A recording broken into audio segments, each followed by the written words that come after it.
Avez-vous déjà eu si peur de perdre quelque chose de précieux que vous en deveniez paralysé?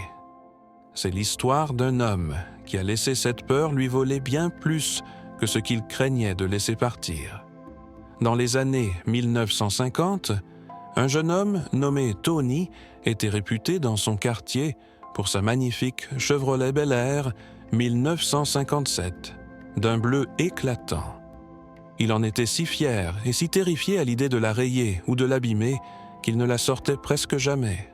Elle passait ses jours et ses nuits dans le garage, recouverte d'une bâche, un joyau caché que personne n'admirera jamais. Les années passèrent. Tony vieillit. La voiture, elle, restait immobile, un monument à la préservation. Un à un, les joints séchèrent, les pneus se dégonflèrent, et une fine couche de poussière recouvrit même la bâche. Les voisins lui demandaient « Tony, quand vas-tu enfin nous faire entendre le son de ce moteur ?» Il répondait toujours « Un de ces jours, quand les conditions seront parfaites. » Il n'y eut jamais de jour parfait.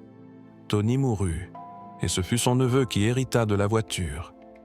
En soulevant la bâche, il découvrit non pas la gemme étincelante dont son oncle parlait sans cesse, mais une épave rouillée, immobile, dont les pièces avaient d'eau fusionné avec le temps et l'inaction. La voiture était techniquement sauvée, mais elle avait perdu sa raison d'être. Être conduite, être admirée, vivre. Moralité. Cette histoire, tirée de nombreux faits réels similaires, nous enseigne une leçon cruciale. Certaines choses dans la vie ont de la valeur non pas parce qu'elles sont préservées, mais parce qu'elles sont utilisées et appréciées. Le plus grand risque n'est pas de les abîmer en vivant, mais de les laisser se faner dans l'oubli, par peur de les perdre. Une voiture dans un garage ne crée pas de souvenirs.